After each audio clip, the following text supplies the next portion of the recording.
Ninashukuru kwa siku ya leo kwa sababu imekuwa siku njema ya kujenga hekalu takatifu. Ile niko hivi, ninasikia huru kwa sababu nilijua ya kwamba nikuwe ndani ya Yesu. Tayari nipokee neno. Nimesimamisha msingi, ninajua ya kwamba nimeepukana na mambo ya dunia, mambo ya ugomvi, mambo kadha. So ninatumaini ya kwamba tushirikiane pamoja. Kanisa ni sauti ya Roho Israeli, ambapo imeniweka kwa huduma, ameniweka Kristo pamoja na wote na nyumba yangu.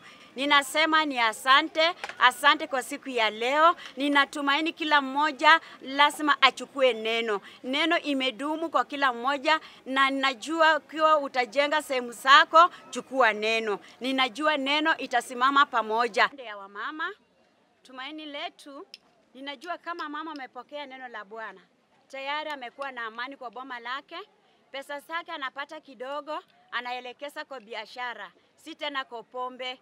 Analeta hiyo faida kukaa na mume wake kwa meza na kujengana na kupeleka watoto wake kwa shule.